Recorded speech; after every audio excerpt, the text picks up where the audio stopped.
Les différentes couches sociales et politiques de l'Ituri s'est profondément touchées par la violence perpétrée dernièrement par les groupes armés locaux et étrangers à Irumu, Djougou et sur la RN4 à Mombasa. Les cas le plus récents sont ceux du massacre de civils le dimanche 8 mai au camp Blanquette dans la région de Mungwalu et les camps de déplacés de l'Oda. Le 9 mai 2021, Spanda, des habitants interrogés désapprouvent l'idée de la ville morte comme solution aux problèmes sécuritaires en Ituri.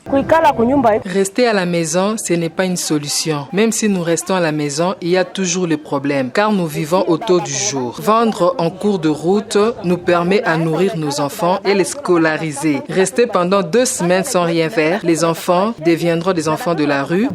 Le notable Pascal Dudanga Cavarios et le député provincial honorable Pascal Kakora Kibagouma appellent à la conscience collective du peuple iturien et à faire confiance aux forces armées pour faire échec à l'ennemi.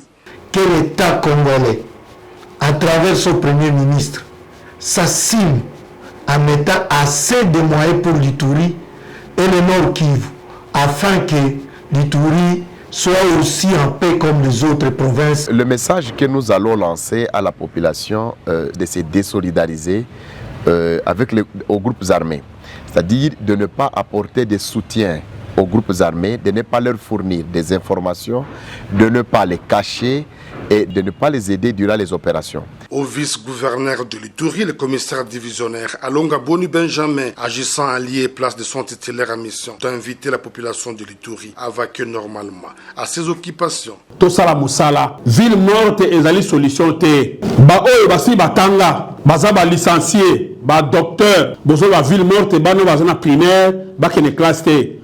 Lobi lolingi bazala banani kaka yo tangaka pona manipulaka baninga totika makambo wana. Une année après l'instauration de l'état de siège en Ituri, plusieurs avancées significatives en termes d'amélioration de la situation sécuritaire sont à relever. De nombreuses zones jadis en proie de l'insécurité causée par les groupes armés ont été pacifiées. 2 milliers de populations ont regagné leurs villages respectifs à Djougou, Irumu et Maegi grâce aux opérations menées par les forces armées sous le commandement de lieutenant général Luboyanka Johnny. À ce jour, les forces loyalistes poursuivent sans désemparer les opérations de traque de groupes armés avec comme objectif ultime la restauration de l'autorité de l'État. C'est toute la province